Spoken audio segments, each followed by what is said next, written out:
네, 오늘 말씀의 제목은 예수님만이 왕이십니다. 한번 읽어보겠습니다. 다 같이 시작. 여러분 믿습니까, 여러분? 예수님만이 왕이십니다. 이 제목이 단순한 것 같은데 복음의 내용 중에서 이러한 주제만큼 중요한 게 없습니다. 예수님만이 왕이라는 얘기는 예수님만이 이 온 우주를 통치하신다라는 뜻이에요. 그 누구도 이 세상을 다스리지 못한다. 그럼 이 우주를 다스린다라는 말씀은 뭘까? 온 세상을 다 다스리지만 여러분 우리의 인생도 다스리는 줄 믿으시 바랍니다. 그래서 예수님만이 통치자가 되신다라는 거예요. 예수님만이. 여러분 이 말씀을 무겁게 이렇게 마음에 받아야 됩니다. 예수님만이 왕이시다. 다스리는 분이다라는 거예요. 자, 오늘 마가복음 15장 16절에서 23절까지 교독합니다. 군인들이 예수를 끌고 브라이도리온이라는 뜰 안으로 들어가서 온 군대를 모으고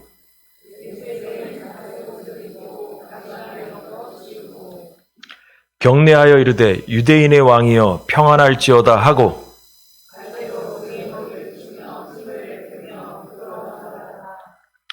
희롱을 다한 후 자색 옷을 벗기고 도로 그의 옷을 입히고 십자가에 못 박으려고 끌고 나가니라.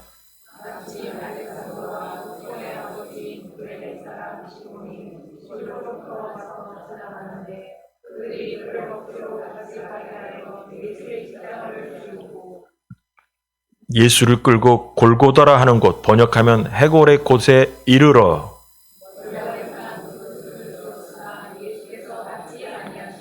아멘. 여기까지 보겠습니다. 이 본문 읽다 보면 일단 머리에 드는 생각이 뭐냐면 오늘 주제로 보니까 예수님만이 왕이라는데 왕 대신 예수님이 억울하게 십자가에 매달려 끌려가시는데 반항이 없으시다라는 거예요. 내용을 이렇게 읽어보면 그냥 끌고 가니까 끌려가는 거예요. 예수님, 우리 같으면은 저 같아도 내가 왜 죽어야 되냐. 억울하다. 뭐 이렇게 대항을 하고 할 텐데 예수님은 아무 말씀 안 하시고 그냥 끌려가시는 거예요. 왕 대신 예수님이 이럴 수가 있을까? 무력하시다. 너무 기운이 없으신 거 아니냐. 그런데도 예수님은 만왕의 왕인데도 불구하고 힘없이 아무 능력도 없이 아무 대적도 안 하고 그냥 끌려가시더라는 거예요. 이게 오늘 본문의 특징이에요. 내용을 보니까. 이걸 보면서 예수님의 가신 그 고난의 길을 보면서 이런 생각할 수도 있어요. 왜 예수 믿는 사람들이 왜 이렇게 힘들게 사냐? 예수님이 이렇게 힘들게 고난의 길 갔다고 하는데 그러면서 맨날 교회에서 설교 시간에 들어오면 예수 믿는 사람도 다 고난의 길을 가야 된다고 얘기하고 어쩌고 그러는데 왜 이래야 되냐? 라는 질문을 할 수가 있다라는 거죠. 불평을 할 수 있다라는 거죠. 그러나 우리는 이 예수 그리스도께서 가신 이 고난의 길을 보면서 과연 고난만 있었겠느냐? 아니다. 왜냐? 그 고난 뒤에는 영광이 있더라는 거예요. 그러므로 예수님의 이 고난의 길을 보면서 무기력하게 끌려가는 이 모습을 보면서도 우리의 고난의 길도 마치 그런 힘들게 사는 것 같고 세상에서 불이익을 당하는 것 같고 욕도 먹고 뭐 등등의 길을 가는 것 같지만 우리에게도 영광의 날이 올 줄 믿으시 바랍니다. 이게 복음적인 우리에게 주는 교훈이다라는 거예요. 그래서 예수님이 십자가에 달리기까지 조롱당하고 무기력하게 끌려가는 억울한 그 길을 갔지만 예수님이 십자가 사건 이후에 영광의 모습으로 등장하기 시작한다는 거 우리 가운데. 그걸 보면서 우리도 고난의 길을 가신 예수님을 보면서 성도로서의 길을 가다 보면 고난의 길을 만나게 되지만 우리에게도 예수님께서 가신 끝에 나오는 영광의 날이 분명히 오리라는 희망을 갖고 신앙생활 하시기 바랍니다. 이게 복음입니다. 자, 1번. 자, 그럼 어떻게 예수님께서 가시면서 영광으로 나타나게 됐을까? 1번. 진정으로 무릎을 꿇게 됩니다. 다 같이 시작.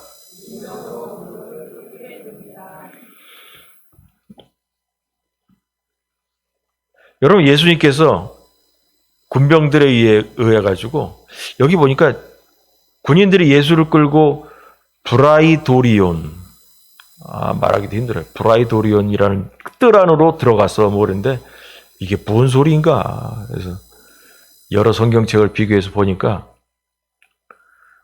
요새 나온 성경에는 뭐라고 썼냐면 예수를 끌고 제사장의 집 뜰 안으로 들어가서 이렇게 나옵니다. 제사장의 집이라기보다 제사장이 근무하는 근무처, 공관 마당 뜰에 들어가서라는 거죠. 그걸 브라이도리온이라고 그래요. 그래서 이게 뭐 중요하지 않으니까 요새 나온 성경에는 이 브라이도리온이라는 말을 빼버렸어요. 그냥 제사장 공간에 뜰 안으로 들어가서 이렇게 나오는 거예요. 거기 이제 지난주 여기 15절까지 뭐가 나오니까 빌라도가 십자가에 처형하는 걸 허락하고 빠진단 말이에요. 그러고 나서 예수님께서 군인들에게 잡혀가는 거예요. 제사장 뜰로 끌려가는 거예요. 이것은 예수님께서 근데 가서 보니까 뜰 안으로 들어갔는데 온 군대를 모으고 그 예루살렘을 보통 지키는 그 군인들이 수천 명 있었는데 뭐 거기 가까이 있는 군인들을 얼마간 모았겠죠. 그러고 나서 여기 보니 읽다 보는가 보다 우리 옛날부터 이제 궁금한 게 있어요. 여기 보면 17절 예수께서 예수에게 자색 옷을 입히고 자색 옷이 여기 빨것으로만 이런 색깔, 이런 비스무리한 색깔이에요. 이런 옷을 입혔다. 왜 굳이? 가시관은 왕이라고 하니까 왕관처럼 폼 잡기 위해서 이렇게 조롱하기 위해서 입힐 수 있겠죠. 그죠? 머리에 씌울 수 있어. 근데 왜 그러냐면 자색 옷을 입혔다가 그냥 자색 옷을 입히고 십자가에 매단 게 아니에요. 20절에 보니까 희롱을 다한 후 자색 옷을 또 벗겨. 그럼 이게 이유가 있단 말이야. 자색 옷을 꼭 입혔다가 벗긴 이유가 있어. 그 다음에 십자가에 달리실 때는 그냥 다 벗고 가는 거예요. 다 벗고 가는 거예요. 여기 자색 옷을 벗기고 도로 그의 옷을 입히고. 그 예수님이 입고 있던 옷이 있었는데 그것을 벗기고 자색 옷을 입혔다가 다시 자색 옷을 벗기고 나서 다시 예수님의 옷을 입혀서 십자가를 끌고 가게 만들었다는 거지. 그럼 자색 옷을 입힌 이유가 있을 거 아니냐? 있습니다. 그 이유는 뭐냐면 자색 옷은 그 당시에 로마의 황제 가족들, 왕족들만 입는 색깔 옷이에요. 그 옷을 평민이나 로마의 귀족이나 아무나 이런 사람이 입으면 죽습니다. 그거. 기록에 의하면 네로 왕제가 로마에서 귀족이면 다른 귀족들, 왕족은 아닌데 귀족이 있단 말이에요. 돈도 많이 있고 뭐 귀족이 어떤 여자가 자색 옷을 입었다가 한번 걸렸어. 그래가지고 그거 재산을 다 빼앗고 벌을 줬다라는 그 역사 기록이 있다고 합니다. 그래서 이 자색 옷은 왕족만 입는 거야. 그 다음에 뭐냐면 이게 지금 유대 나라잖아요. 이스라엘 나라잖아요. 그럼 이 이스라엘에서 자색 옷을 입는 사람 누구냐? 왕들만 입는 거예요. 왕족. 그러니까 로마의 식민지 치하에서 꼭두각시 왕노릇을 하는 그 사람들만 입었던 옷이 색깔이 자색 옷이다라는 거지. 그래서 로마의 군인들이 예수님에게 자색 옷, 네가 유대인의 왕이라면서 그래 한번 자색 옷을 한번 입혀줄게. 입힌 다음에 면류관을 씌우고 침을 뱉고 뭐 채찍으로 때리고 막 희롱을 하고 조롱한 다음에 다시 그 자색 옷 다시 벗겨버리고선 예수님이 입고 있던 옷을 다시 입히고 십자가를 끌고 가게 했다는 것입니다. 자, 그래서 뭐 여기 보면 갈대로 그의 머리를 치고 유대인의 왕이여 평안할지어다 하고 여기도 유대인의 왕이여 평안할지어다 이게 이런 말이 왜 갑자기 튀어나오냐? 평안하고 무슨 상관이냐? 로마의 황제가 그 당시 그 지역을 정복하면서 로마 황제에 의해서 어려운 얘기는 생략하고 로마의 평화라는 황제에 의해서 로마를 통해서 평화를 만들어 주었다라는 그런 명칭이 있어요. 그런 일을 했다라는 그 로마 황제를 뭐 이렇게 떠올려주는 말이 있죠. 그래서 뭐냐면 유대인의 왕이여 너도 로마 황제처럼 평화를 준 사람이냐? 뭐 이런 식으로 이제 조롱한 거죠. 또 여기 보면 갈대로 그의 머리를 치고 갈대라는 얘기 나오는데 이게 성경 해석자들은 뭐라고 얘기냐면 홀이라고 합니다. 홀. 아니, 홀이 뭐냐? 저도 못 봤으니까. 근데 쉽게 얘기하면 영화 같은 데 보면 로마 교황이 그러더만. 교황이 뭐 이렇게 저기 뉴스 같은 데 보면 있잖아요. 머리에 뭐 쓰고 뭐 이렇게 뭐 입고 나올 때 지팡이 같은 거 하나 들고 나오잖아요. 그게 홀이야. 왕들이니 뭐 하나 손이 좀 그래요. 그러니까 뭐 하나 들고 나오는 게 있어. 왕들. 그다음에 뭐냐 우리나라 사극 같은 데 보면 있잖아요. 사극 같은 데 보면은 장군이나 그런 사람들이 볼 때 전쟁 나갈 때 뭐 손에 뭐 지휘봉 같은 거 하나 들고 나가잖아요. 뭐 하나 뭐 들고 나가가지고 뭐 어쩌고 한단 말이에요. 칼도 아니고 뭐 하나 들고 나가. 그게 높은 사람이 갈 수 있는 그걸 상징하는 홀이라고 해요. 홀.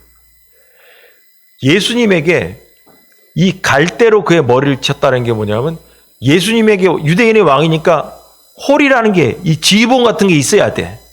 황제처럼 뭐 이렇게 여러분 모세도 있잖아요. 지팡이 들고 다니잖아. 그게 그 역할이야. 그게 그 역할. 뭔가가 뭐 하나 이렇게 짚고 다니는 거. 이렇게 상징하는 게 이렇게 갈대가 그냥 튀어나온 것도 아니고 그런 상징이고 유대인의 왕이여 평안할지어다도 그런 상징이고 가시관도 뭐냐 왕관을 상징하는 거고 자색 옷은 왕족들이 입는 옷이고 왜 이런 말들이 나왔는지 아시겠죠? 지금 그 얘기 한 겁니다. 그냥 이렇게 희롱도 왕이니까 할 수 있는 희롱을 다 갖다 붙여놓은 거예요. 로마 군인들이. 그런데 이러면서도 예수님은 뭐냐면 결국 뭐냐 침까지 뱉히고 뭐 어쩌고 그러면서도 아무 말씀 안 하셔요. 아무 말씀 안 하셔요. 반항하지 않으셨어요. 그러나 결국은 이러한 일의 뒤에는 조롱을 하고 이렇게 당했지만 이 뒤에 예수님의 영광의 시간이 이제 점점 다가오게 됩니다. 몇 시간 후에 로마의 군인들 중에 백부장이 예수님을 보고 하나님의 아들이다 라고 고백하는 게 성경에 나오게 됩니다. 39절에 좀 이따 보겠습니다. 그래서 로마의 군인들은 예수님을 믿지도 않았고 조롱했어요. 그런데 그 조롱한 내용이 현실이 돼서 나타났다. 자, 오늘 본문은 아니지만 오늘 본문은 23절까지 봤지만 39절에 예수님 십자가에서 돌아가실 때 백부장이 이 백부장은 100명의 병사를 거느리는 사람이에요. 이 사람이 제사장의 뜰에도 있었을 거예요. 마당에. 자, 이 사람이 얘기를 합니다. 예수를 향해 다 같이 시작.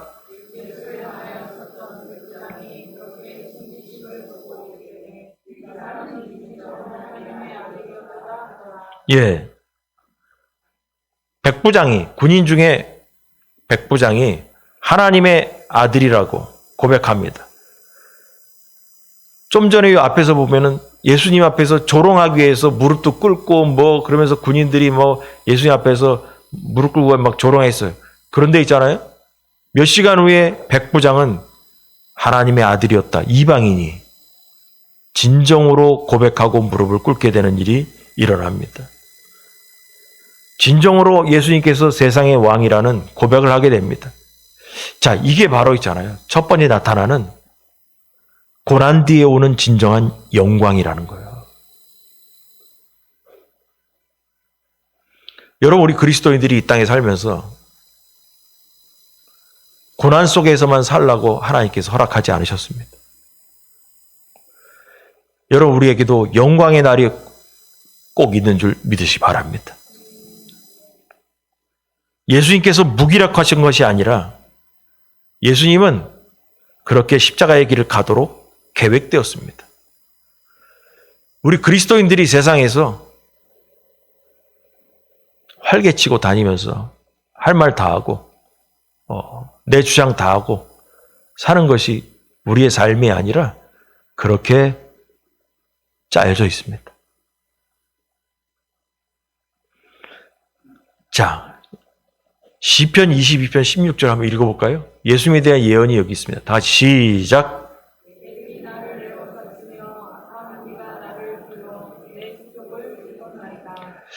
이 구절이 예수님에 대한 구절입니다. 개들이 나를 에워쌌으며 악한 무리가 나를 둘러 내 수족을 찔렀다. 개들이 누구냐? 개들이 바로 예수 그리스도께서 십자가에 달리실 때 조롱을 했던 로마 군인들이 개들입니다. 성경은 유대인들은 이방인을 볼 때, 외국인들을 볼 때 개들이라고 했습니다. 수로보니게 여인 할 때 그러잖아요. 개들에게 이렇게 얘기하잖아요. 개들에게. 그랬더니 그 여자가 뭐래요? 개도 주인의 밥상에서 떨어지는 것을 부스러기를 주워 먹습니다. 이런 얘기를 하죠. 그 당시에 개들이라고 얘기하는 것은 이스라엘 백성들은 자기들만 사람이에요. 왜냐하면요, 하나님께서 온 세상의 다른 민족 말고 자기들만 선택을 했다는 걸 쪽 뽑아가지고. 그러니 얼마나 잘난 척을 하겠어요. 그러니까 나머지 민족은 다 개들로 봤어요. 개들로. 짐승으로 본 거예요. 다 짐승으로 보고 자기들만 하나님이 선택한 선민, 선택한 사람으로 본 거죠. 나머지는 저거 인간도 아니야. 이렇게 본 거예요. 그래서 뭐냐? 개들이라고. 그래서 오죽했으면 뭐냐? 이방인들과 외국인들과 밥을 같이 안 먹었다 그랬잖아요. 밥을 같이 안 먹었다. 그래서 개들이 나를 에워쌌으며 라는 것은 개들이다. 그러면 이방인이 나를 에워쌌다는 거거든. 그럼 뭐냐? 예수님을 외국인들이 둘러쌌다는 건데 그 둘러싼 개들이 누구냐? 바로 로마의 군인들이 온통 다 와서 둘러쌌다는 얘기죠. 그래서 결국 이방인인 로마의 군인들에 둘러싸여서 조롱받으실 것을 시편이 벌써 예언했던 것입니다. 그래서 예수님을 에워싸고 해코지하도록 허락되었던 것입니다. 그러나 조금은 십자가 사건 이후에 진정한 왕이 되었습니다. 왜냐하면 그때 하나님 나라가 열렸기 때문입니다. 하나님의 나라의 왕으로 등장하시기 때문입니다. 여러분, 나라가 없는데 왕이 어떻게 세워질 수 있겠습니까? 맞잖아요. 나라가 있어야 왕도 세워지는 거지. 나라가 없는데 왕이 어떻게 세워지냐? 그럼 여러분 좀 이따가 3번에서 하나님 나라에 대해서 좀 설명을 하겠는데, 자, 십자가 사건 이후에 하나님의 나라가 열리기 시작하는 거예요. 그래서 뭐냐? 십자가 사건 이후에 예수님이 진정한 왕으로 등장하시는 겁니다.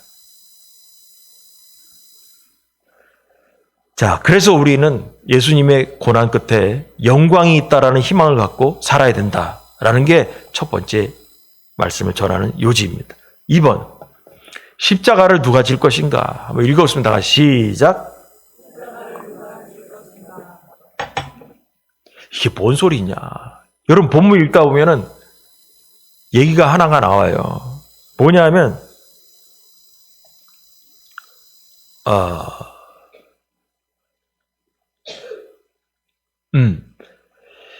자 20절에 보니까 뭐 자색 옷을 벗기고 도로 그의 옷을 입히고 십자가에 못 박으려고 끌고 나갔다. 근데 갑자기 튀어나온 사람이 있어요. 21절에 한번 읽어보겠습니다. 시작.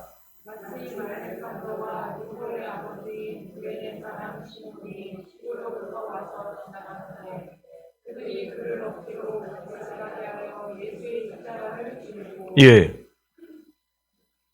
예수님이 십자가를 지고 가는데 이 말은 뭐냐면 이게 무슨 소린가 해서 좀 찾아봤더니 그 당시에 십자가 처형을 당하는 사람들은 지난번에 얘기했죠. 정치범들이 십자가 처형 당한다고 그랬잖아요. 그래서 예수님의 머리 위에도 유대인의 왕, 그 정치 문구라고. 네가 왕이라며. 왕이라며. 그래서 지난주에 설교가 뭐였어요? 제사장들이나 그 사람들은 예수님을 맨 처음에 싫어한 이유가 뭐예요? 신성모독죄다. 하나님의 아들이라고 뭐 어쩌고. 야, 신성모독죄다. 신성모독죄로 끌고 왔는데 빌라도한테 가서는 뭐라 그랬어요? 왕이라고 한다, 얘가. 유대인의 왕이다. 그래서 정치범으로 고발한 거예요. 근데 그 십자가에 매달리게 되는 사람들은 뭐냐면 자기가 매달릴 십자가를 자기가 끌고 가야 되는 게 법이야. 그 십자가를 남이 져주는 게 아니야. 그 십자가가 매달릴 그 장소까지 자기가 어깨에 짊어지고 질질 끌고 가야 되는 거야. 근데 이 본문에 보니까 예수님께서 뭔 이유인지 모르지만 십자가를 자기가 짊어지고 못 가는 거야. 그래서 못 가니까 마침 알렉산더와 루포의 아버지인 구레네 사람 시몬이라는 사람인데 시몬의 두 아들이 있어. 알렉산더와 루포라는 두 아들이 있더라는 거야. 그 아버지인 시몬, 구레네 사람. 구레네가 어디냐면 지금의 시리아 지역을 구레네라고 그래. 구레네. 시리아에서 고향으로 온 사람이겠지. 시리아에 살다가 고향에 마침 왔다가 예수님이 지나가는데 아다리가 딱 맞아가지고 예수님이 그걸 짊어지고 못 가니까 야, 네가 와서 이거 짊어져 라고 해서 대신 짊어지고 갔다라는 거예요. 그러면 학자들이 왜 예수님이 자기 십자가를 못 지고 갔을까? 해석이 이렇습니다. 학자들은 채찍질을 하도 많이 당해가지고 십자가를 끌고 갈 체력이 안 됐다. 체력이 안 됐다. 그래가지고 그거를 억지로 끌게 하다가 자빠지고 하니까 시간 가고 하니까 지나가던 어떤 시몬이라는 구레네 사람, 그럼 우리가 상상할 때 이거, 그럼 로마 군인들이 갑자기 지나가다 야, 너 와서 이거 십자가 네가 좀 대신 좀 할 때 몸이 비리비리한 사람에게 그거 짊어지게 했겠어요? 건장하고 등치가 있는 사람한테 야, 네가 이거 대신 짊어져 했겠죠. 그렇지 않겠습니까? 건강한 사람. 그래서 구레네 시몬 등치가 좋은 사람이 할 수 없이 군인이 하라니까, 로마 군인이 하라니까, 뭐 지배층이니까 하라는 대로 알았습니다 하고서 끌고선 억지로 갔겠죠. 자, 이렇게 된 거예요. 근데 여기서 우리가 얘기하고 싶은 거 이거예요. 뭐냐 하면 이 십자가는 과연 누가 졌어야 됐을까? 베드로가 지어야 됩니다.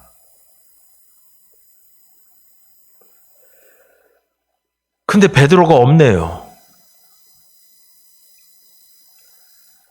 그럼 또 우린 얘기하는 거예요. 베드로도 없고 구레네 시몬도 없다. 그럼 누가 이 예수님의 십자가를 져야 되겠습니까? 우리가 져야 됩니다. 내가 져야 됩니다. 여러분, 왜 베드로가 지어야 될 십자가라고 얘기하냐면 베드로 자기가 한 말이 있어요. 우리 읽어보겠습니다. 14장 29절 31절 다 같이 시작.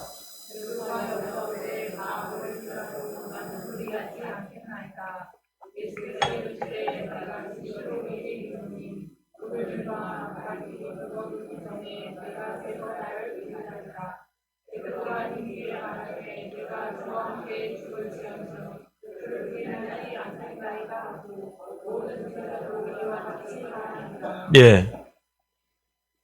아니, 예수님이 자빠질 때 이 십자가를 누가 1번 타자로 이거를 짊어져야 되냐? 베드로입니다.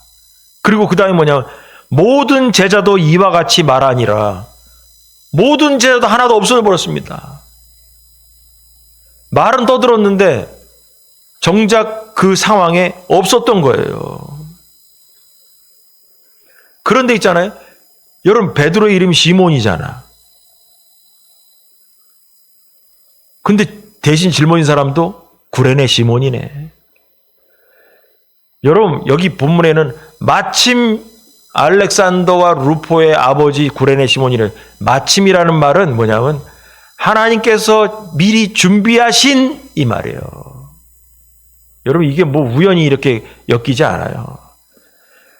하나님께서 미리 준비하신 구레네 시몬이 베드로 대신 십자가를 짊어졌다는 얘기예요. 여러분, 예수님의 제자는 다 떠났지만 하나님은 그 자리를 채우셔서 다른 사람으로 채우셔서 그 구원의 십자가의 사건을 사역을 이루셨다는 것입니다. 그렇다면 구레네 시몬 같은 사람은 왜 갑자기 등장했을까? 여러분, 이런 사람들이 바로 하나님께서 예비한 사람들입니다. 하나님의 일을 위해 준비하신 인물들인 것입니다. 베드로의 이름도 시몬이고 이 사람도 시몬이에요.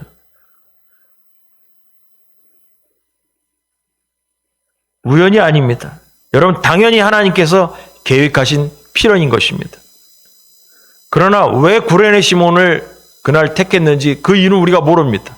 그래서 하나님의 구원론은 이해하기가 힘들어요. 하나님이 왜 저 사람을 구원했을까? 그건 모릅니다. 하나님만이 아십니다. 그런데 우리가 유추할 수 있는 건 뭐냐면, 추측할 수 있는 건 뭐냐? 이 구레네 시몬에게는 두 아들이 있었어요.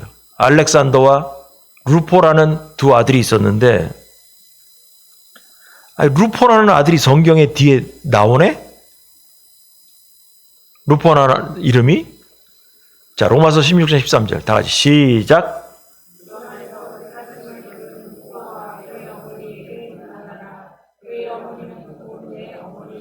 예, 바울이 이러는 거예요. 바울이 이렇게 말하는 거예요. 주 안에서 택하심을 입은 루포와 그의 어머니에게 문안하라. 그의 어머니는 곧 내 어머니니라.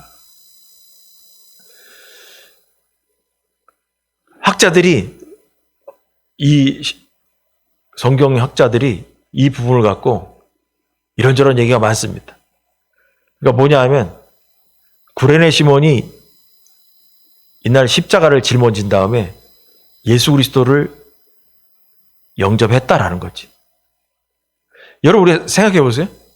십자가를 짊어지는 하나님의 계획 속에 그 많고 많은 사람 중에 구레네 시몬이라는 사람이 당첨됐어. 하나님께서 당첨해가지고 십자가를 짊어지게 했어. 그 다음에 구레네 시몬이 역사 속에 그냥 예수 그리스도도 영접 안 하고 사라졌다면 그 예수님 하나님께서 뭐하러 계획했겠어요? 분명히 무슨 이유가 있어서 계획했을 거 아니야, 그 사람을. 그래서 뭐냐 하면 이 구레네 시몬이 십자가를 지고 골고다 언덕까지 가서 했단 말이에요. 골고다 언덕까지 이제 갔단 말이에요. 그러고 나서 예수님이 십자가 달리는 걸 보고 나서 이 구레네 시몬이 예수님을 보고 하나님의 아들을 나중에 영접했다는 거지. 그러고 나서 두 아들도 예수 그리스도를 영접하고, 그 다음에 두 아들의 어머니 이름은 안 나오지만 사도 바울이 내 어머니나 마찬가지다 한 그 어머니, 구레네 시몬의 아내잖아요. 아내. 그래서 온 가정이 다 복음화됐다라고 해석하는 학자도 있고 성서학자도 있고, 그 사람이 그 사람이란인지 아니면 이름이 동명이인지는 모르겠다라고 하는 사람도 있고, 그런 상태입니다. 학계는. 뭐 그러거나 어쩌거나.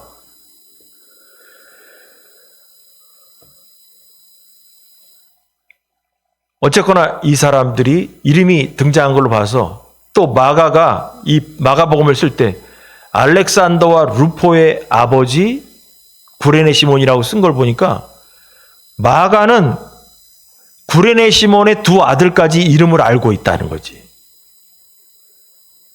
아니 그 이름을 몰랐다면, 십자가를 대신 진 사람의 이름도 몰랐다면 마가복음을 지을 때 마가가 거기다 이름을 뭐하러 집어넣겠냐? 그 다음에 구레네 시몬의 두 아들의 이름까지 거기다 뭐하러 집어넣겠냐? 왜냐?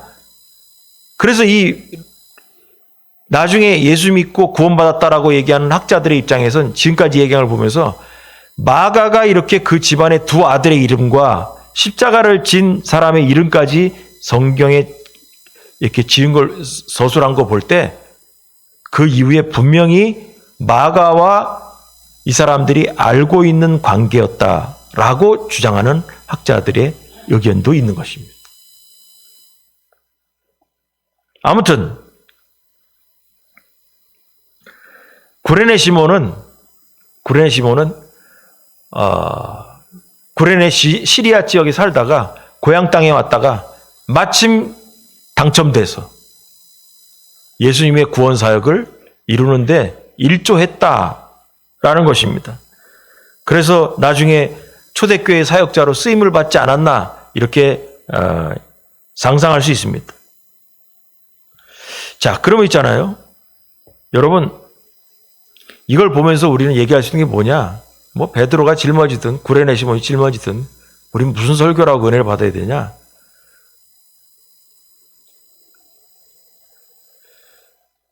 여러분, 우리도 하나님의 사역에 있어서 당첨받는 사람이 돼야 됩니다. 모든 제자들이 다 떠났을지라도 주님 옆에 있을 때 우리는 뽑히게 되는 역사가 일어나는 겁니다. 주님 옆에 있어야 됩니다. 또한 여러분, 베드로가 없다고 해서 십자가를 대신 질 사람이 없는 게 아닙니다. 여러분, 하나님은 있잖아요. 제가 살면서 느낀 게 뭐냐 하면 우리를 맨날 기다려주지 않아요. 제가 노다지 얘기하는 거예요. 메뚜기도 환철이라고. 하나님의 일을 하는 것도 있잖아요. 철이 있습니다. 때가 있습니다. 건강이 허락하고 시간이 허락하고 나에게 재정적인 능력이 있을 때 돌아다닐 수 있는 기력이라도 있을 때 하나님의 일을 할 수 있는 기회가 있는 것입니다. 우리가 그러한 때 돈이나 벌고 세상 일에만 집중해서 돌아다닐 때 주의 일은 등한히 할 때 도망간 베드로와 같은 것입니다. 그러면 나 없으면 하나님의 일이 되나 보자. 됩니다. 왠지 아세요? 하나님은 나보다 더 열심인 사람을 뽑아놓고 준비하고 계십니다. 그 당시에 베드로보다 더 열심인 사람, 필요한 사람, 구레네 시몬을 준비하고 계셨습니다. 이처럼 우리가 주님을 따르지 않는다고 하나님의 나라의 역사가 이루어지는데 차질이 생기지 않아요. 다만 우리에게 준비되었던 영광이, 우리의 사명이 다른 사람에게 넘어갈 뿐입니다. 그래서 기독교는 사명 싸움이에요. 사명이 있는 사람이 지도자입니다. 사명이 없이 사는 사람 별별 없습니다. 여러분, 우리 각 사람에게 주님께서 주신 사명을 알고 그 사명을 찾아서 살아야 됩니다. 가만히 생각하니까 나는 사명이 없는 것 같다. 베드로 같은 사람입니다. 여러분의 사명, 여러분의 자리를 빼앗기지 말기 바랍니다. 하나님의 시계는 지금도 움직입니다. 나를 기다려주지 않아요. 여러분 엘리야 얘기 종종 하잖아요. 엘리야가 로뎀나무 아래에서 뭐 죽기를 강구하고 뭐 40주야를 뭐 달려가지고 하나님의 사랑에 갔더니 하나님께서 너 여기서 뭐 하냐? 너 지금 뭐 하고 있냐? 죽여주옵소서. 그런 얘기 하잖아요. 그러면서 하는 말이 아하방과 이세벨이 뭐 선지자들 다 죽였는데 여호와여 나만 남았사오니 어쩌고 저쩌고 떠들어. 나만 남았사오니. 하나님께서 뭐래요? 야 너만 남지 않고 숨겨진 선지자 7,000명 있어. 헛소리 하지 마라. 엘리야는 나만 남았사오니 아니야 7,000명 숨어 있어. 7,000명이 줄 서 있다니까요. 엘리야 뒤에. 엘리야가 사명이 끝나면 있잖아요. 못하겠다 하면 그 다음에 1번 선수에서 7,000번까지 있다니까. 제가 어려서 그 본문을 깨달으면서 하나님이 여러분 있잖아요. 나만 잡고 하나님의 일을 하는 게 아니에요. 내 뒤에 7,000명 서 있다니까요. 하나님 나 없으면 되나 보세요. 나 같은 사람이 어디 있나. 천만의 말씀. 너보다 더 잘난 사람 7,000명 줄 서 있어. 여러분 하나님 앞에서 절대로 배짱 튕기면 안 돼요. 하나님께서 부르실 때, 하나님께서 필요로 할 때 언제든지 구레네 시몬처럼 순종하고 뛰어가시기 바랍니다. 하나님의 시계는 그래서 지금도 움직인다는 거예요. 나를 기다려주지 않아요. 여러분 베드로를 기다리지 않고 하나님의 나라가 흘러가 버리는 거예요. 베드로가 와서 십자가 짊어질 때까지 스톱된 게 아니에요. 다른 사람이 와서 짊어지고 십자가 사건 가는 거예요. 여러분 이 말씀을 들으면서 나에게 주어진 십자가가 무엇인가? 나에게 부르신 마침 나를 부르신 하나님의 이유는 무엇인가? 깨달으시기 바랍니다. 자 마지막으로 왕의 위엄은 영원합니다. 다 같이 시작. 네, 지금까지 얘기해보면 예수님께서 하나님의 아들인데 그냥 무기력하고 별별 없어 보였다. 정말 그렇게 끝나냐? 아닙니다. 왕의 위엄은 영원히 나타난다는 거예요. 왕의 위엄이 어디 안 간다라는 거예요. 하나님의 아들의 위엄이 권위가 어디 안 간다는 얘기예요. 여기 읽다 보면 골고다 해골이라고 나와요. 해석하면 골고다가 해골이래. 그래서 학자들이 이게 뭔 얘기하는 건가 했더니 그 언덕의 이름이 골고다라고 하니까 해골이라니까 거기 해골이 많이 있었나 보지? 그 언덕에 그 해골이 많았나? 그게 아니고 언덕이 해골처럼 생겼다고 합니다. 언덕 형상이 해골처럼 대단히 그 볼품없는 그 바위산 같은 그런 개념이었나 보죠. 개념이었던 것 같습니다. 그래서 이름을 그렇게 지었다고 하는데 여기 보면 또 제가 다 이 본문을 또 언제 할 기회가 있을지 없을지 모르기 때문에 설명하는 거예요. 모략을 탄 포도주를 주었으나 예수님께서 받지 아니하시니라. 여러분 생각해 봐야 돼요. 왜 모략을 탄 포도주, 포도주가 왜 이게 나오냐? 포도주 안 먹어도 될 텐데. 왜 갑자기? 그래서 어렸을 때는 그런 생각 들었어요. 어디서 주워 들은 게 이런 거예요. 목마를까봐 포도주를 음료수 삼아서 줬다라는 얘기도 들은 것도 같고, 어쩌고저쩌고 했는데, 여러분 성경에 보니까 이게 여러 가지더만, 이게 여러 가지. 뭐냐면 마태복음에 보니까 쓸개탄 포도주라고 나와 있어요. 마태복음에는 쓸개탄 포도주를 예수께 주어 마시게 하려 했더니 예수께서 맛보시고 마시고자 하지 아니했다. 쓸개탄 포도주에 누가복음에는 보니까 군인들도 희롱하면서 나와 신포도주를 줬다. 오늘 본문은 뭐냐면 모략을 탄 포도주를 주었다. 그러나 예수님께서 받지 아니했다. 이게 어쩌란 얘기냐? 이렇게 비교해서 안 보다가 이거를 쭉 찾아서 보니까 이게 각각 다르네. 마태복음, 누가복음, 마가복음이 예수님이 입에 댔던 그 포도주가 각각 뭘 섞었긴 섞었는데 쓸개 탄 거, 어떤 거는 신맛 포도주, 어떤 것은 모략을 탄 포도주다. 이게 뭐 어쩌란 얘기냐 이게. 그러면 여러분 생각해 보세요. 오늘 본부처럼 모략을 탄 포도주는 왜 거기다가 사이다를 탔든지 뭐 하든지 뭐 이렇게 환타를 타지 왜 모략을 굳이 탔냐? 이유가 있을 거 아니야. 모략이 진통제 역할을 했다고 그러더만요. 그래서 십자가 처형을 당한 사람들에게 진통제 역할을 하는, 거기 물이 없으니까, 물이 귀하니까 포도주에다가 모략을 섞어서 주면 진통제 역할을 했다 그러는데, 학자들은 뭐라고 얘기하냐? 그럼 성서학자들은 이 세 개를 보면서 뭐라고 얘기하냐? 다 거짓말이다. 쓸개고 쓸개를 타고 뭐 모략을 타고, 왜 모략을 얘기하면서 왜 거짓말이냐? 모략이 비싸대요.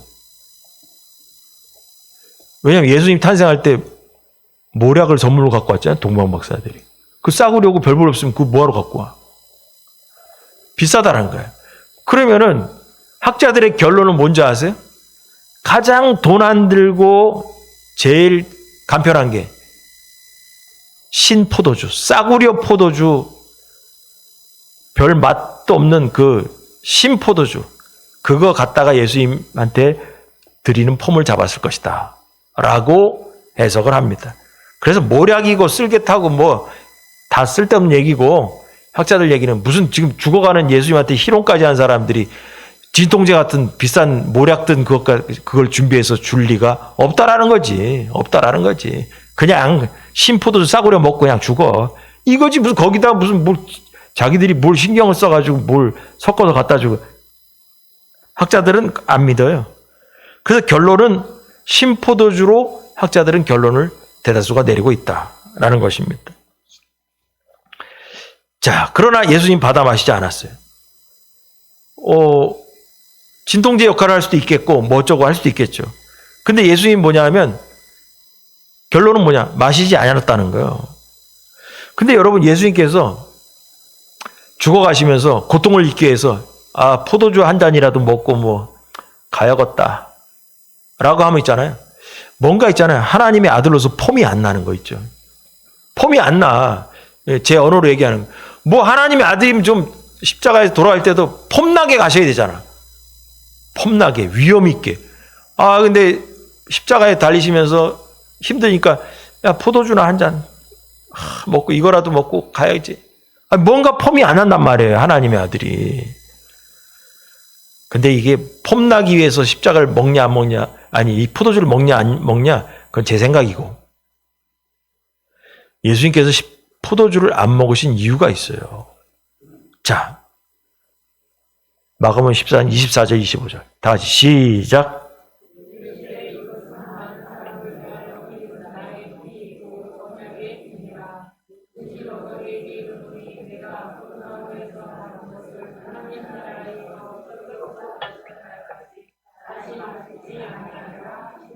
아멘. 무슨 예수님이 스폰지 같은데 영화 성화 보면 뭐 이렇게 찍어가지고 뭐 이렇게 했더니 신포도주를 했더니 쉬어 그래가지고 안 먹어. 이게 아니고 예수님께서 포도주를 안 먹겠다라고 말씀하셨어요. 하나님 나라에서 내가 포도나무에서 성찬식 할 때 내가 포도나무에서 난 것을 하나님 나라에서 새 것으로 마시는 날까지 다시는 먹지 않겠다. 예수님께서 포도주를 마시지 않겠다고 약속했는데, 그러므로 뭐냐면 여기 보면 하나님 나라에서 새 것으로 마시는 날까지, 하나님 나라에서는 마시겠다라는 거예요. 여러분, 그래서 이걸 보면서 뭐라 얘기할 수 있냐면 하나님 나라가 아직 열리지 않았다라는 것입니다. 십자가에 달리셨을 때 이때까지 하나님 나라가 열리지 않았다라는 것입니다.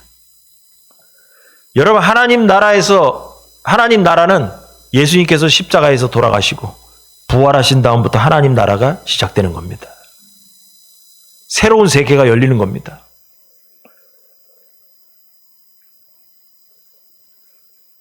그리고 하나님 나라는 십자가에 달리신 예수님을 믿는 자들의 마음에 자리를 잡게 되는 것이죠. 시작은 예수님의 부활 때부터 시작되고, 하나님의 나라는 우리의 마음속에 자리 잡게 되는 거예요. 여러분, 예수님께서 등장하셨을 때 마가복음 1장 15절에 보면 때가 찼고 하나님 나라가 가까이 왔다라고 하시면서 등장하셨습니다. 예수님이. 하나님 나라가 왔다라고 얘기 안 하시고 하나님 나라가 가까이 왔다라는 거예요. 가까이. 그게 언제냐? 십자가 사건 이후에 열리기 시작하는 거예요. 여러분, 예수님께서 이 땅에 오신 이유가 뭐예요? 우리의 죄를 해결하기 위해서. 그 말은 뭐냐? 십자가에 매달리기 위해서 오신 거예요. 예수님이 이 땅에 오실 때 십자가에 매달리지 않았다면 오신 목적을 이루지 못한 거예요. 목적을 이루어야 하나님 나라가 시작되는 거예요. 자, 누가복음 17장 20절 21절 다 같이 시작.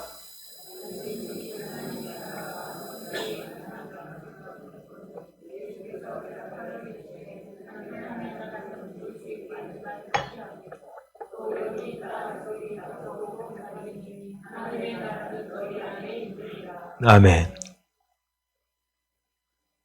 포도주를 마시지 않는 거 봐서 하나님의 나라가 아직 시작 안 됐다. 근데 하나님의 나라의 장소는 어디냐? 여기 있다 저기 있다가 아니라 마음에 있는 것이다. 그럼 그 마음이 누구냐? 예수 그리스도, 부활하신 예수 그리스도, 우리의 죄를 위해 나의 죄를 대신 짊어지고 가신 예수 그리스도를 영접한 그 심령 안에 하나님의 나라가 들어가 있는 거예요. 하나님의 나라가. 그래서 예수님의 포도주 사건은 예수님께서 지금 십자가에서 포도주를 마시느냐 안 마시냐, 이 문제는 하나님의 나라와 연관이 있는 것입니다. 그래서 포도주를 마시지 않으신 거예요.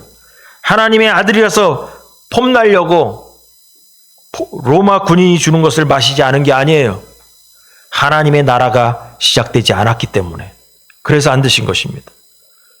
여러분, 사람의 눈으로 보기에는 예수님이 사형장으로 끌려오기까지 그 능력이나 영광이 전혀 나타나지 않는 것처럼 느꼈을 것이에요.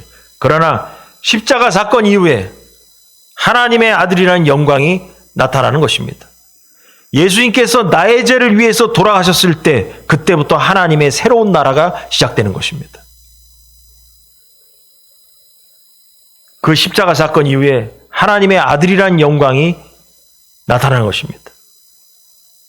여러분, 이후에 예수님은 로마 황제 따위와는 비교할 수도 없는 큰 영광을 받으시고 온 세상이 그 앞에 무릎을 꿇고 왕께 만세를 외치는 시대가 되었다는 것입니다. 예수님을 조롱했던 그 말들이 진정으로 실현되었습니다. 그래서 여러분, 예수님은 만왕의 왕인 줄 믿으시 바랍니다. 할렐루야. 만왕의 왕도 어려우면 이렇게 생각하세요. 예수님은 나의 왕이시다라는 겁니다. 내 인생의 왕이시고 우리 가문의 왕이신 줄로 믿으시기 바랍니다. 할렐루야. 여러분, 이렇게 우리 앞에 놓인 십자가의 끝에는 예수님처럼 분명한 왕의 위엄, 승리의 날이 곧 있을 줄로 여러분 믿고 신앙생활을 힘차게 하길 주의 한지를 축원합니다. 기도합니다.